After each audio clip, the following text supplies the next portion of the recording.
Welcome to the YIVO Institute for Jewish Research. My name is Julia Rothkopf, and I'm the Program Associate at YIVO.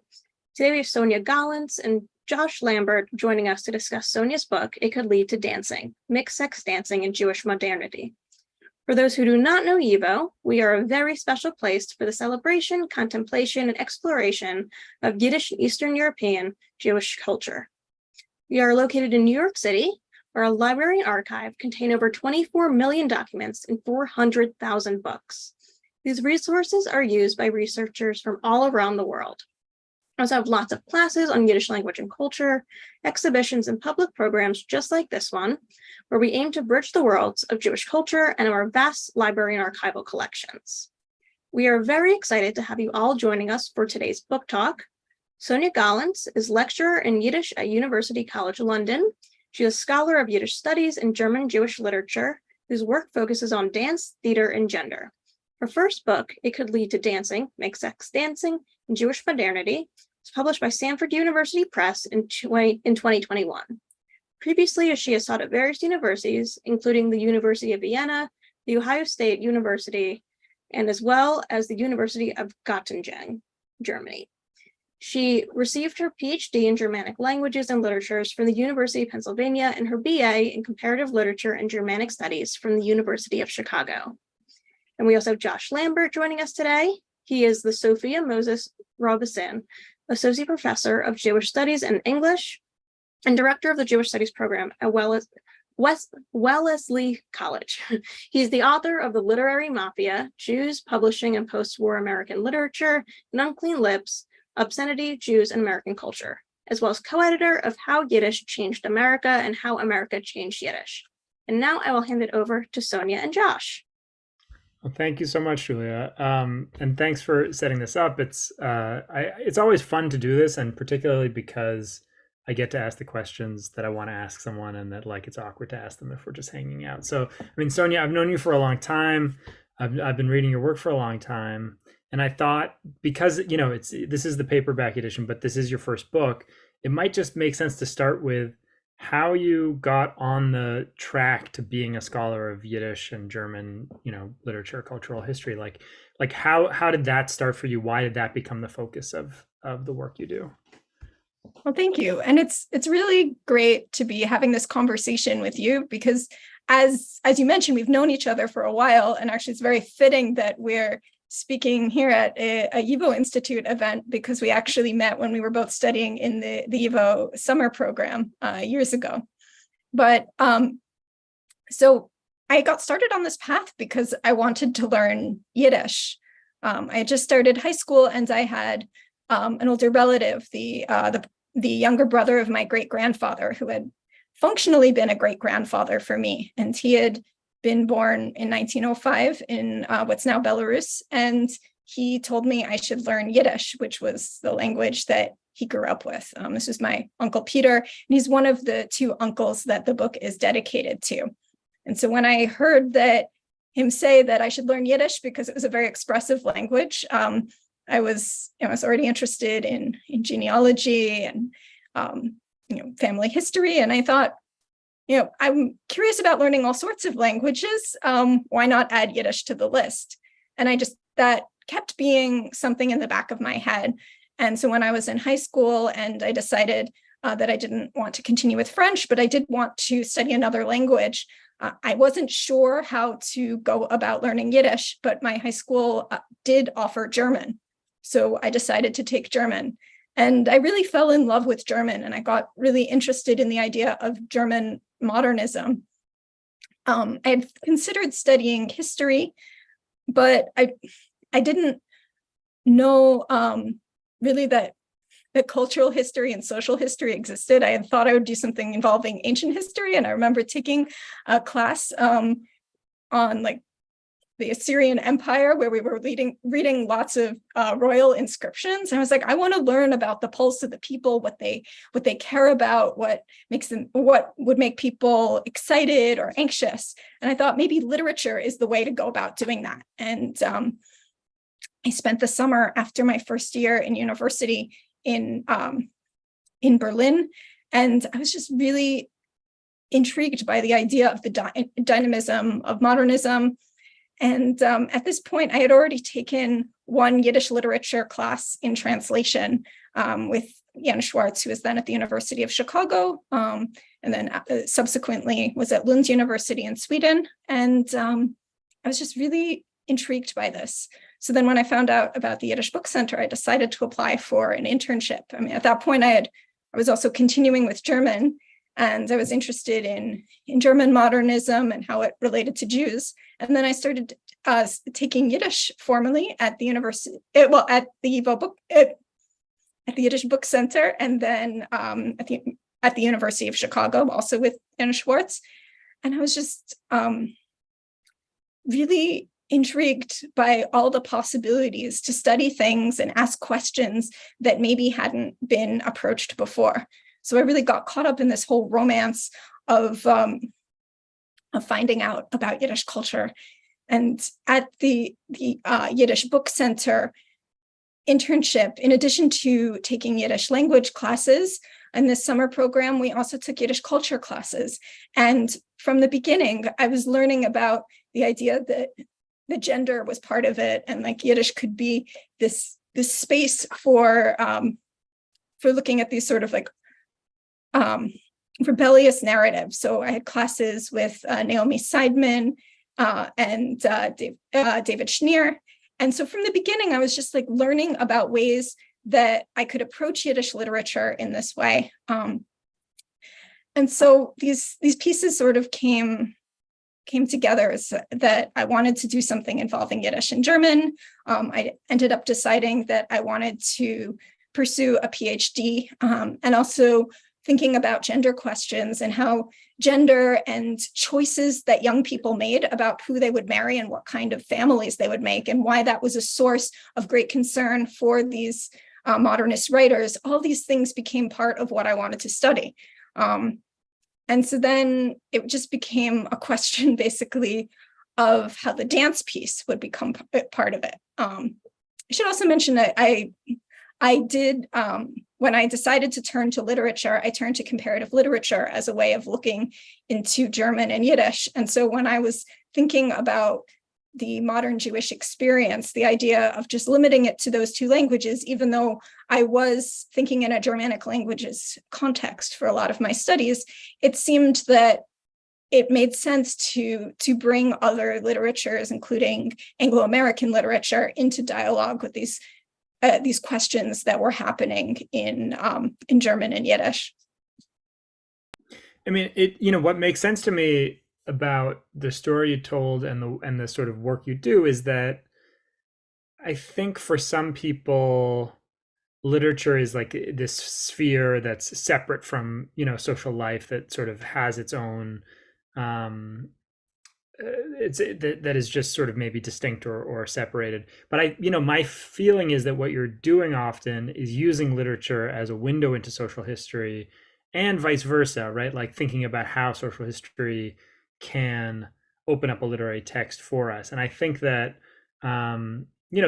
it's not so unusual among Jewish literary scholars. That's something that I think a lot of us find ourselves doing. But I think particularly this book is such a strong example of that, because one could imagine someone writing just a history of mixed dancing in Jewish culture, and your book is kind of gets that job done, but also is so attuned to how literature itself is like part of that story, tells that story to us, unpacks it.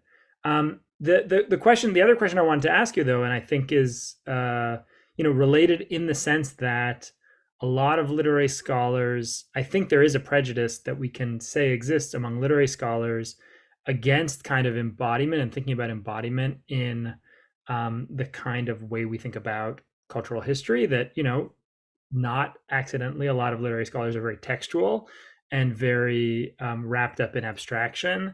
And I'm just curious, like, what background of dance did you bring in? Did you bring with you that like got you started on this project on mixed dancing? Like, I actually don't know, having read this book and knowing you, I don't really remember or know what your history of dance was.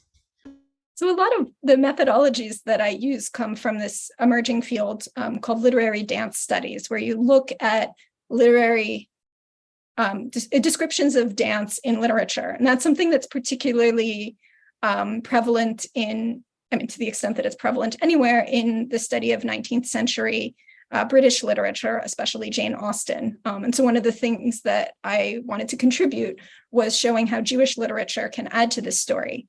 But I bring up this field of literary dance scenes to illustrate what you just said, because early on in my process of working on this this project, I went to a conference that was specifically about dance and literature in Graz, Austria. And we had this conference and everybody was presenting on this intersection of dance and literature. And then during the coffee breaks, we would quietly ask each other, so do you dance? What sort of dance do you do? Because yes, there's this, I think there is this idea that's present in a lot of ways, including in the ways that people think of the caretaker responsibilities in academic labor, that scholars should just be a mind, not a body. And the question of thinking about how to take the dance seriously is something that's still ongoing, especially now that, unlike in the period that was my primary area of examination between the Enlightenment and the Holocaust, it's not necessarily the expectation that everybody is a dancer, that everybody knows how to social dance as a way of socializing with people. So for me, I've been dancing since before I could remember. From when I was 2, I started doing ballet, not to a great serious professional level, but by the time I started learning Yiddish literature or Yiddish language and about Yiddish literature, it made sense also for me to learn the folk dances. And since I was studying in Chicago, there was a really respected Yiddish dance teacher, Steve Weintraub, who was also based in Chicago. And since I received a grant from the Yiddish Book Center to put on Yiddish cultural programming on campus, I thought, well, I should work with Steve on that. And I just loved it. I loved going to these dance workshops. And so I went to Yiddish Summer Weimar and to Kles Camp. And as I was starting my PhD, and I think a lot of times with when you're doing a PhD, sometimes it's also thinking strategically, not just what do I want to study, but also what sorts of opportunities do I want to have, like what countries might I want to visit. I think I heard about somebody once who came up with some sort of dissertation topic that meant that they could just eat lots of cheese and drink lots of wine in southern France. And for me, I realized that I really wanted to keep going to these dance workshops. And if I was writing about dance, and I'd already done a term paper and a conference paper that did relate to dance, if I was focusing on dance, then I could also apply for funding from Penn to go to dance workshops. And I thought, okay, I'll do that. And then I realized, wait, actually, I'm already interested in these questions about how Jewish women encounter modernity and how it all relates to courtship. And actually, dance is a really great lens for looking at it, and something that hasn't really been done before in this Jewish literary context. So this actually works out really well. And in the end, I didn't actually apply for funding that often to go to dance workshops, but what ended up happening was I started getting invited to these workshops to these festivals to talk about my research. So I was able to make it work on a student budget that way. And just to follow up on that, can you think of ways in which your experience dancing like played out in the scholarship? Like, are there there must be moments where when you're reading a literary text describing a dance, or let's put it this way, there are moments when I'm reading a literary text describing a dance, and because I'm not someone who has a lot of experience with dance, I just sort of take for granted that the people are dancing, they're doing something, and I don't really have to think much more about it. But I imagine that there must be moments where even like in your earlier reading of literary text, you'd like come across something and it would just jump out to you because you'd pay attention to something that I wouldn't pay attention to. Can you like is there an example that comes to mind like earlier in the process that sort of made you understand that you could do this as a book? Um, so I think the dance descriptions that I look at are very varied. Sometimes they'll tell you the name and they'll give you a sense of the choreography. Sometimes they'll say that the characters dance, and they might give an indication of how many characters are dancing together, if it's a couple's dance or somebody's dancing solo, but they won't necessarily say what the name of the dance is. So one of the things that I was really thinking about, and I think that does come from my experience dancing, is just thinking about the emotional environment for the people that are dancing, and some of the ways that things like eye contact and who you're facing might heighten the atmosphere of the dance floor. One of the things I think about a lot is how the dance floor is this really special space where characters are in the celebratory mood. Often this is at weddings, and characters are dressed up. They might be drinking some alcohol. They're like having nice food. There's music. It feels really different from their normal everyday type of life. And then they might also encounter people and have the opportunity for flirtation and dancing with people that maybe their parents wouldn't have introduced them to, and maybe their a matchmaker wouldn't have chosen for them. And so then it becomes a situation where people are having these interactions that might not happen in other places. They're being watched by other people who know how to read dancing because it's something that they were trained in themselves. And then there's this big question of what happens when the music stops. Are they able to continue having this sort of environment where the rules don't really apply, or are the social hierarchies and the sorts of divisions going to be enforced? And so I think not just about men and women dancing and this taboo, which is a big part of my book, but also how this taboo gets really enforced in situations where people who wouldn't be considered appropriate marriage partners are dancing together. So it's much more controversial if Jews and Christians are dancing and flirting together, or if people from different classes are dancing together, or if somebody who's married is dancing with somebody who's not married. So these are, I guess, so those are things that I like really thought about based on my own experience dancing. Also, since I had done a number of these dances, I could think about the choreography, even though there wasn't so much easy to locate if you weren't looking for it, scholarship on some of the specific dances. There are some really great resources on Yiddish dance, both in studies of klezmer music and like ethnomusicology, and also a lot of the people that are doing really great work in Yiddish dance studies don't have conventional academic appointments. There's this website, Helen's Yiddish Dance page, that's just great resource of just like all different types of things related to Yiddish dance. But my book is the first study, like academic study of European Jewish dance, although I do have a chapter on American dance. And so a lot of things weren't necessarily in places that would be really accessible to people. So one thing that you do get is when you have Yiddish texts in particular that have been translated. More of the German texts that have these sorts of dance scenes weren't necessarily translated because they're often more designed for a popular audience. So when you have these translations of the Yiddish texts, on some occasions, when you have the dance mentioned, the translator might want to avoid a footnote and doesn't necessarily say the name of the dance that you get in the Yiddish original.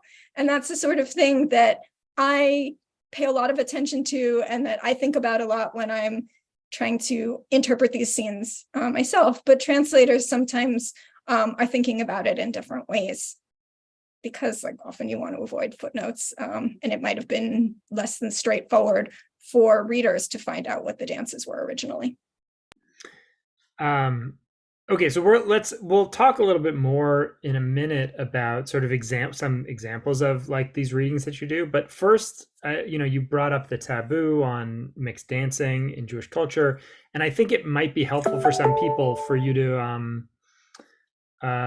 to just go over sort of the ways in which mixed dancing was figured differently for Jews in Europe than it did for other populations in Europe. My sense is that that's a fairly, like, it's something that people have a sense of. People are aware, right, that dancing, especially mixed gender dancing, was something that like was talked about a lot, was discussed, was tense in its way.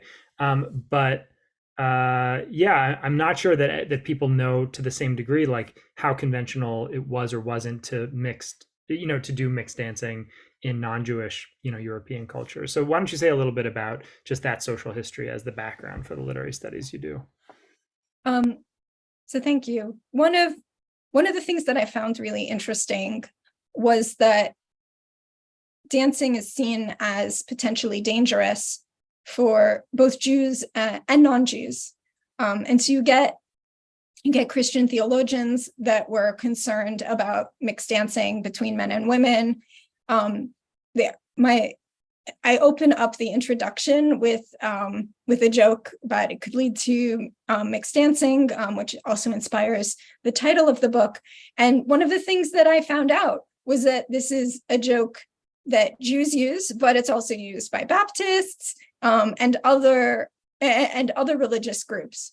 So there were anxieties about dancing, but they were the way that these concerns about dancing were discussed were different for Jews. Certainly, various groups were concerned about sexual impropriety, and until around the late 18th century, when Jews were writing about mixed dancing or warning people against mixed dancing, it tended to be focused on concerns about sexual impropriety as well.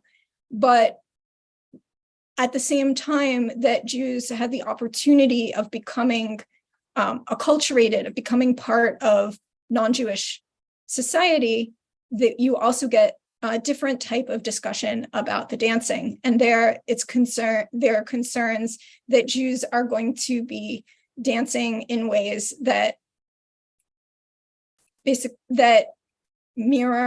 magnify all the concerns that Jewish leaders had about entry into non-Jewish society. So for instance, one phenomenon that I found were examples of rabbis complaining to the secular authorities that Jewish young people were engaging in mixed dancing with Christians, and they were asking the local authorities to crack down on members of the Jewish community. And they were saying that the reason that the non-Jewish authorities should get involved was because the sorts of people that would not follow the rules of their religion would also be the sorts of people that were not going to be good citizens in general. So you get this different way about talking about the dancing. And one thing that I argue is that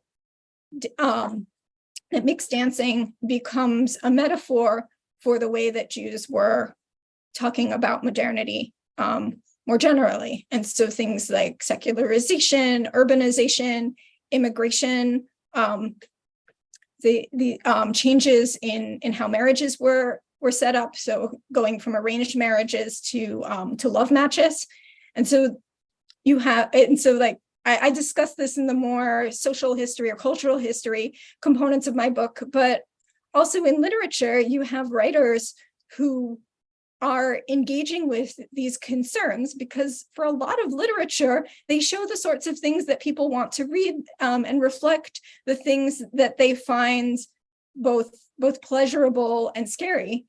And so here, what writers will do is they will use dance scenes to give their take on these changes that are happening, but in a way that's entertaining for their readers. So they'll put some sort of scandalous dancing in there, and that will show what they think about all of these changes that are taking place. I mean, it occurs to me, and I'm sure you know this better than I do, that like there were just, let's say in the 19th century, there were just relatively few places for people to mix across gender. Like there just weren't a whole bunch of places you could go. And that might be hard for at least young people now to like imagine that life was much more gender segregated. And so a dance was like this kind of magical, strange, unusual thing where not only are you mixing in a way that like normally you're not, but all these other possibilities are opened in a way that does seem like a slippery slope towards illicit sexuality and sort of, the connections between people that otherwise wouldn't be possible and all those, sorts of things. And really it is sort of fascinating to imagine. Why don't you give us an example or two? I mean, there's really a lot. What I remember from reading your book is one of the things it convinced me of like very thoroughly is this is not a small part of modern Jewish literature, right? Like we have these dance scenes, even if someone like me wouldn't think of this as like a central facet of Eastern European Jewish life, in, so many dozens of the writers that I read, you could point to the moments in their books when characters get together around social dance. And I wonder if you can just give a few examples, an example or two of a text where paying close attention to the dancing helps us to see it in a different way or brings out something that we might not otherwise have understood about it. And really, I mean, you have so many interesting texts to talk about that it's probably hard to choose, but I'm sure you can give us an example or two. Well, you tipped me off in advance, so I have two examples. One that's set in Europe and involves a male Jewish dancer, and then one that's set in the United States and has it's about the experience of a woman. So the first text is a novella that I discuss in my chapter on taverns, on Jewish tavern keeping, because in my book, I focus most of my chapters on different spaces where dancing occurred. And so this is a novella by Leon Kobrin called Yankel Boila, and it's about a young man a young Jewish man who has grown up the son of a tavern keeper in rural Belarus, which was then part of the Russian Empire. And one of the things that I argue in my chapter on taverns is that the dance scenes involving the children of tavern keepers reveal concerns about how Jewish families in rural areas are able to educate their children about Jewish life. And so Yankel Boila, he can barely say his prayers. He speaks Yiddish as if he were with the accent of his peasant neighbors, and but he's much better able to fit in with the non-Jewish peasants who he grew up with. And one of the things is that he is the best dancer, and also all of the non-Jewish peasant women in the village think that he is the most attractive man because he is such a tremendous dancer. And so the dancing, the fact that he's able to dance that way, and also that he uses dancing as a way of demonstrating his physicality and how he belongs with these neighbors and friends of his and his lover. They show how he fits in better with them, but then on the other hand, he's consumed by guilt and tortured, even when he's on the dance floor, with the idea that he is potentially letting down his father by engaging in this society, and he really resists the assumption that a lot of the other characters have, that he's going to convert to Christianity because he doesn't really fit in with the Jewish characters. So dancing heightens a lot of that and really shows how well he can quite literally perform among the peasant neighbors. Another example that's set in the United States is Kadia Molodowski's novel Von Lublin bis New York, which has been translated by Anita Norwich as a Jewish refugee in New York. And this is a novel that's set during World War II about a young refugee from Lublin. And during the course of the novel, she's becoming more accustomed, reluctantly, to American society, even though she thinks that a lot of the other young people aren't taking the war seriously, and basically that they're doing swing dancing instead of paying attention to the war reports.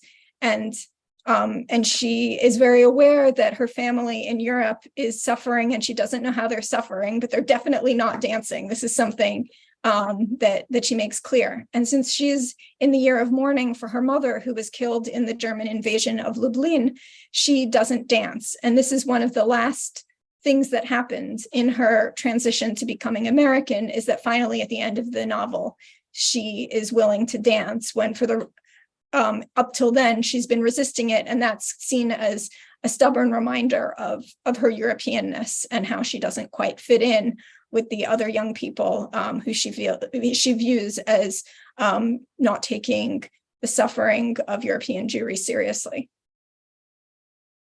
And that detail, which I had forgotten, though I've read that novel, about the ways in which mourning practices interact with social dance, like that sense that you can't celebrate when you're in mourning, is just another thing that feels to me. I'm sure there is some parallel to it in non-Jewish culture, but it just seems very specific to Jewish culture, a way in which someone, who can't be at a celebration or can't participate in that way, is sort of marked out by their grief or their mourning practice. That's totally fascinating. All right, we don't have that much time. I realize like the time is going quickly, so I want to ask a couple of more questions before we open it up for Q&A.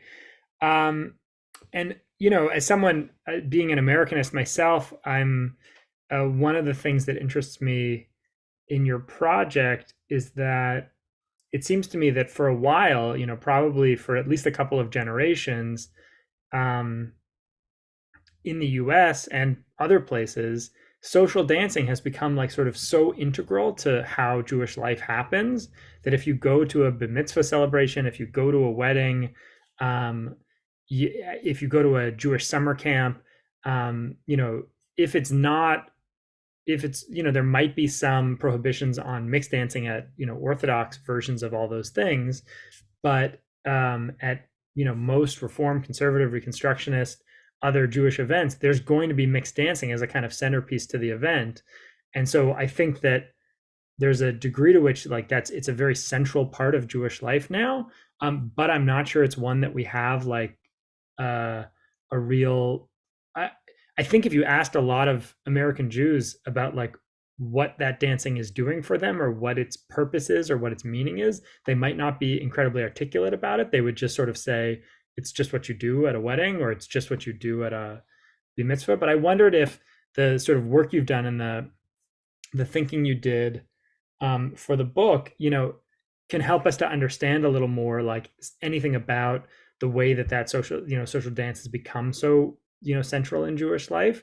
I know that in I think in the conclusion of the book you talk about Dirty Dancing and like the Catskills and that sort of aspect of Jewish cultural history in the U.S. But I just wonder like to what degree you feel like this work that you've done on cultural history opens up that question of social dancing in a different way in the present. And I guess also I want to ask you, and maybe it's separate, if you have anything to say about TikTok dances, because I don't really know anything about that, but it does seem to me that like for kids, like for little kids, my children's age, there is this whole new sort of socialization of dance around these kind of performances. And I wonder if you have any thoughts about that. So thank you for this question. It's really interesting to think about, and I'm not sure that I've necessarily approached things in thinking about it in quite the same way that you have, because I think that a lot of these dances that are ubiquitous at Jewish communal events, they're in some ways they're different, and certainly some of the emphasis is different than what I've been studying. But I mean, it's one thing that I think if I were to think about it more further, one thing that I would want to do is think about certain pop culture moments where having these dances and these Jewish celebrations are really significant for these pop culture texts. One thing that I'm thinking about is there's this song from the show Crazy Ex-Girlfriend that's called Remember That We Suffered, and it's showing some festive dancing, like a horror set at a Jewish communal event, and meanwhile, and the characters are singing about basically that part of this Jewish tradition that they're keeping on is like remembering the ways in which Jews have suffered in the past. And then you have the dancing, which is in Jewish tradition is a symbol of joy, and that's sort of the backdrop for this song. So that's something that I might think about. Also about I think you might have been the person that told me to look at some of the dancing scene, like the wedding scene in the show Transparent. So I think those are some texts that I might think about to think about how dancing might punctuate some of the ways that that Jews are both thinking about dancing, or Jews are celebrating their festive occasions and life cycle events, and also the ways that they appear in pop culture. I don't know so much, I have to admit, about TikTok dancing, but I do want to give a shout out to Cameron Bernstein, who is a Yiddish TikTok influencer and a great friend of my book. And so she's, I think we first got in touch with each other because she was interested in some of the Yiddish vocabulary for dancing in order to interact with a TikTok trend. So I think that's sort of how I've thought most about it. But there's certainly a lot more to explore there. And I definitely encourage other people that are interested in Jewish dance research to explore more of these things, and hopefully they might like to be in conversation with my book in some way. Yeah, no, I think we'd probably agree that there's been an interesting wave of like Jewish dance studies over the last 10 years or so, and there's still plenty more to do, and it's sort of a topic that's open. I don't know, I wonder if it's useful to say, or if you'd agree, that in sort of conventional social dancing in Jewish communities, you really don't have some of the tensions and conflicts that you have in the literature you've studied. In other words, that I don't know that, like, in the way that class is, sort of cross-class mixing, or Jews and non-Jews mixing are very tense or fraught issues in the text that you've written about. Like, I don't know that that's a site, that dancing is a site of that conflict for, in the last 20, 30, 40 years in general. Like, in Dirty Dancing, it certainly is, right? In the whole point of Dirty Dancing is that that in that environment, you could cross class lines on the dance floor. But I just think that probably isn't a huge facet of social dancing for American Jewish communities anymore. From my own experience, because I'm a dance leader, and then also I have, friends and family who get married sometimes. Sometimes I end up getting called in to lead dancing there. And I've noticed that a lot of times, it's non-Jewish in-laws that are like particularly excited about the dancing that's going on. And I think in terms of my book's epilogue, which you mentioned, where I do bring in some post-war sources, like, and in addition to Dirty Dancing, there's like Unorthodox and several more recent novels, some of which are set in the historical past. But a lot of the danger of the dancing has been removed from these texts, not necessarily all of it, but it's there's less threat, and there's more of an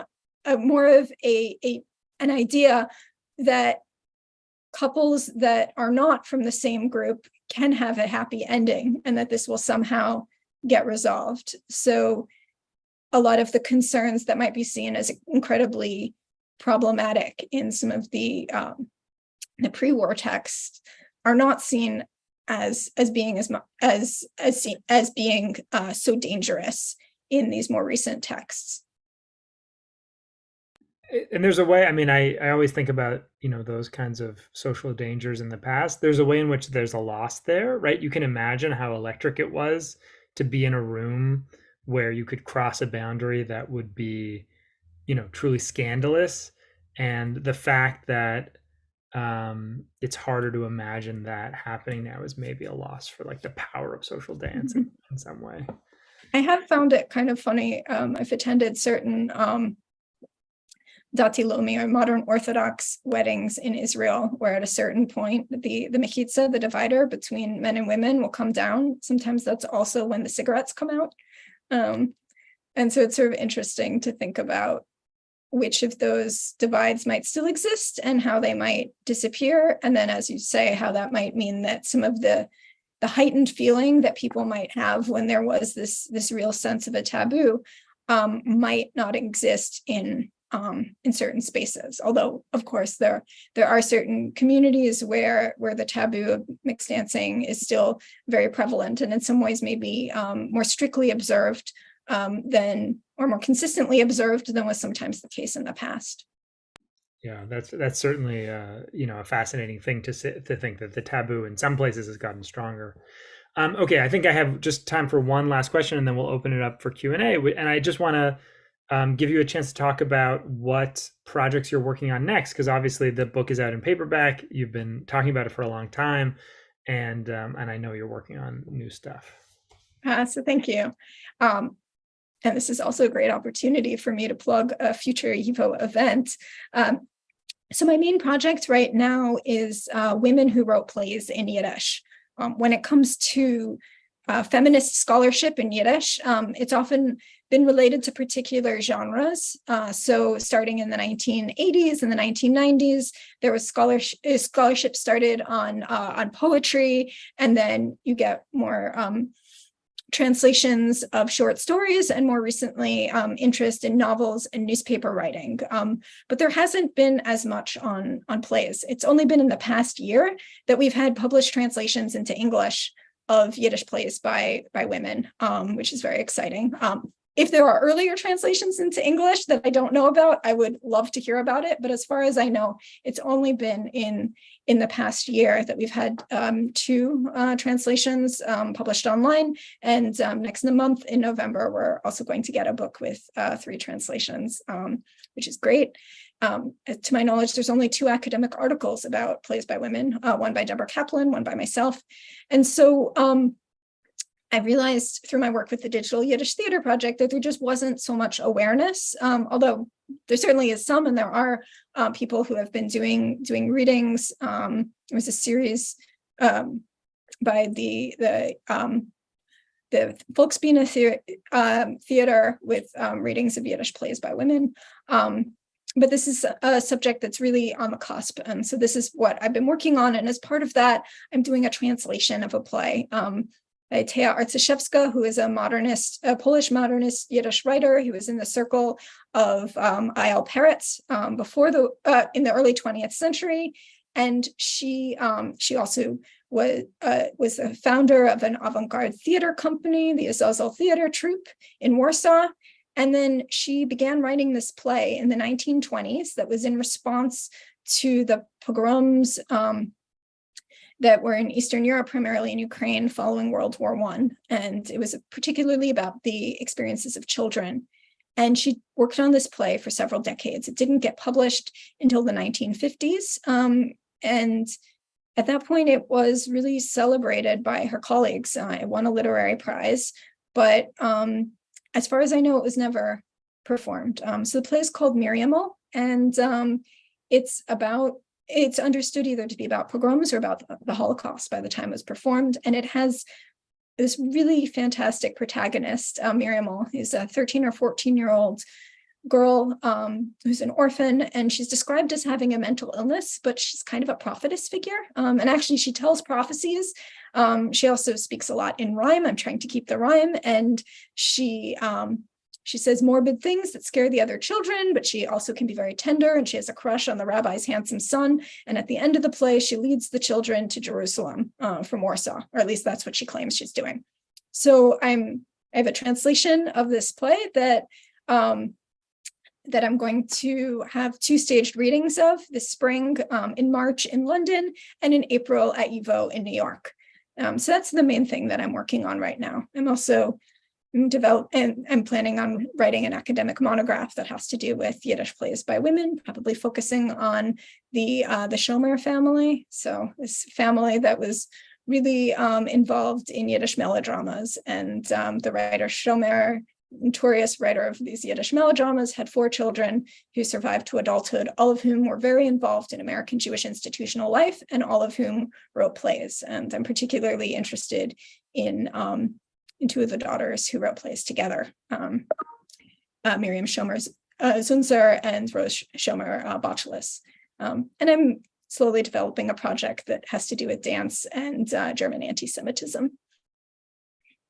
The most amazing thing about translating a play is that you can do a staged reading. Like in what other literary field could you have so much fun presenting the work as a staged reading is like absolutely going to be, even if it's intense material, just to have people performing it is going to be amazing. It's very exciting. The one of the things we can feel, I think, really enthusiastic about in the field of Yiddish studies is like how much the field is changing because of the work that people are doing to like translate women's work and make sure that it gets, like reintroduced into the canon. And I think that it's exciting to think of how very different the field of Yiddish studies is going to feel, already does, but will feel in the next 5, 10, 15 years as students enter it and can have the benefit of all these sources. Okay, so I'm gonna take stuff out of the Q&A, and the very first one, which absolutely is the highest priority question. And please, if you have other questions for us, please don't hesitate to type them in, and I'll try to get to as many as possible. But the first and most important question is, you didn't actually tell the joke, so you have to tell the joke. I'm sorry, you might not want to, but it's like your responsibility. I've gotten to the point where I have very little shame about telling this joke. So a young man who's about to get married goes to his rabbi to learn about the mitzvah, the commandment of sexual intercourse with his wife. And the rabbi explains the mitzvah to him, and the young man is terribly embarrassed. He's completely flushed, red-faced, he can barely speak. And the rabbi says to him, "My son, do you have any questions?" And the young man, stammering, bright red, he says, "Rabbi, is it permissible to perform the mitzvah with the man on top?" And the rabbi says, yes, my son, this is a very classic way of performing the mitzvah. You should have many children, and they should, become rabbis. And so the young man feels a bit better. He's starting to be a little bit less flushed, and he stammers a bit less. And he says, "Rabbi, is it permissible to perform the mitzvah with the woman on top?" And again, the rabbi is very supportive, and he says, "Yes, my son, this is completely kosher. Some people even prefer it." And the young man continues with asking questions, and I don't go into so many more details because I am aware this is still an academic presentation or an academic book. But the young man is feeling much more comfortable. He's almost back to his normal complexion. He's not stammering as much, and the rabbi has just been completely supportive of all of his various creative ideas. So then, finally, the young man, who is feeling much more relaxed, asks, "Rabbi, is it permissible to perform the mitzvah standing up?" "Absolutely not," the rabbi says. "It could lead to mixed dancing." And that's how I begin my book. It's a really good joke. It's just a good joke. There's a couple other interesting questions that I thought I'd I'd give you. And honestly, in some cases, these are probably these sort of break off from the work you did in the book. But I just think these are interesting things to think about. One is from a participant who asked, who says, one hallmark of dancing at Jewish rituals in my lifetime is parents dancing with children. This, I presume, is very modern and maybe very American. And I wondered, in the sources, is there parents dancing with children? Is that a thing that you found, or not at all? So I think maybe this might be referring to the first dance, where you might have the opposite sex parent dancing with the bride or the groom. And so like that I haven't found references to, but you definitely have intergenerational dancing, where you'll have people dancing to show their connection with people. So you have examples, for instance, Der Nister has a short story or text called Polish, and Polish is a name for the mitzvah dance, the dance that celebrates that performs the mitzvah of dancing opposite the bride to give her joy. And so it's a description of a bride dancing with her grandfather, and it's about the emotional bond between them. And so this is a text that, to my awareness, has not been translated, and so it's sort of in the back of my mind as something I might want to translate myself. Also in Yeshua Perla's novel Jeden von a ganz Jahr, or Everyday Jews, which has been translated, there is this beautiful scene where a stepmother and her stepdaughter dance together. They're dancing with the separating handkerchief, similar to the mitzvah dance, but this would probably be referred to as a kosher dance, which also has a role in the Jewish wedding. And so they're dancing together shows this emotional bond. I have an article that I wrote in the journal Jewish Social Studies, where I go more into analysis of that scene. Also in the film East and West with Molly Picon, this is the film that got the comedian Molly Picon her start. There's a wedding scene where the character Molly, like both the actress and the character is named Molly, where Molly's father breaks into a circle of women so that he could dance with his mother. I do think that's probably what the question is about. The person, okay, great.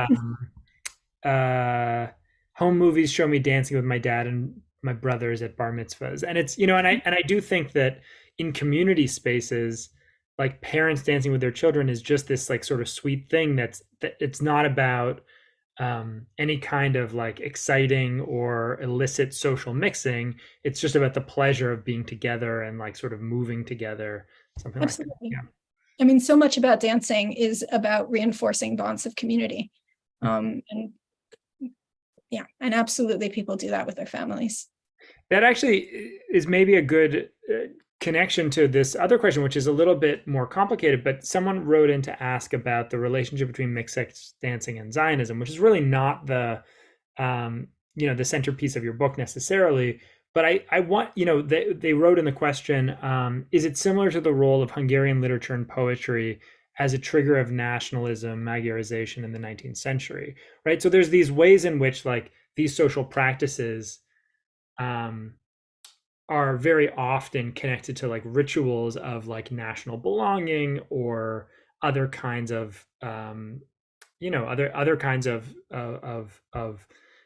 like social reinforcing of roles or symbols or something like that. And I guess you can there are maybe other scholars who've worked more on the Zionist question than you have, but maybe you can say something about the relationship between this kind of social dancing and sort of nationalist practice. Yeah, thank you. I'm glad you asked that question because I can see it too, and I think it was asked by one of my students. So I'm, so I definitely wanted to address that. I do address the question of nationalism, both Zionism and sort of European nationalism a bit in the book, and I do think dancing is very much part of the ways that different groups tried to have a sense of national identity. And a lot of the research in Jewish dance does have to do with dancing in Israel, and a lot of the ways that people think about Jewish dance do have to do with the popularization of Israeli folk dances in connection with the Zionist movement. It's like the prevalence of hora sets at American Jewish weddings, for instance. So one thing that I do address in the book is about Zionist balls, where you would have, yes, a lot of the, so dancing is a big part of the Zionist movement, and the ways that, or the social practices and cultural practices, you definitely do have dancing as part of it. But also when European Jews were supporting Zionism, they would hold balls that might include pageantry.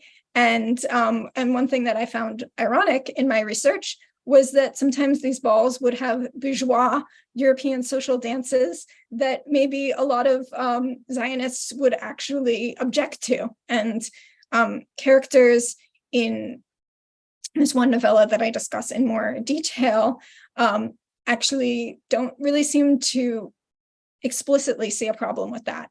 I also I don't look at Hungarian nationalism specifically, but Czech nationalism or Bohemian identity comes up in another text that I look at in my tavern chapter, which is Leopold Kompert's novella Die Kinder des Randers, so the children of the Rander, the Arrendator, so a leaseholder in a local tavern.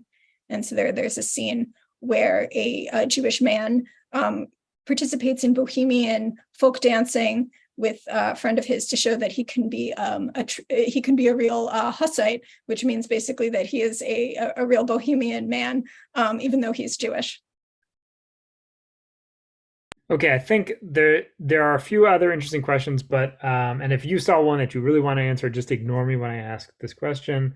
But I thought the one that might just be a relatively quick one for you to answer is the first question someone asked: have you searched in the archives of the Jewish press for discussions of Jewish dance? And I know the answer is yes, but maybe you can tell us a little bit about what you found in press archives, particularly, as opposed to, literary sources. So yes, the literary versus press sources is actually very blurred, because a lot of the texts that I found in the press were actually serialized novels and novellas and stories, because there were literary pages or feuilletons in a lot of these in a lot of these papers, and a lot of them involve dance. But one thing that I found really fascinating when I was doing this project, and this has more to do with the methodology or the way that the research landscape has changed over the past decade or so than it does with the actual topic. But one thing that happened is it became a lot easier to use OCR to search for specific words in these digitized press resources. So two of the ones that I used in particular were Compact Memory, which is this amazing resource that has digitized German Jewish periodicals. And then there was also the Jewish Historical Press, which is a database of Jewish newspapers internationally in various languages, but that's where I would find a lot of the Yiddish sources.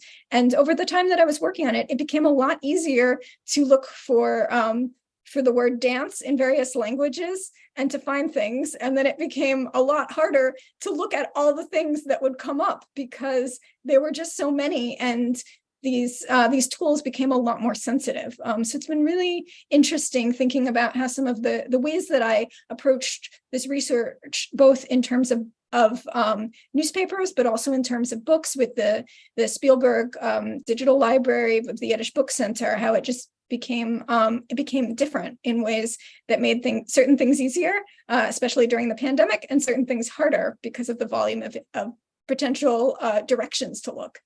Right. I can only imagine how many hits you get searching for the word "tans" in the Yiddish Book Center's OCR collection. I'm sure it's got to be thousands. Yes, but then sometimes things wouldn't show up. Like, for instance, there was one archive I went to and I was just looking for "tans." In that case, it was German. was a German archive, and I would just look a German Jewish archive, and I looked for Tanz, which is also the German word, and I got lots of hits, and they were all for books that were published in the city of Constance, which has the word in it.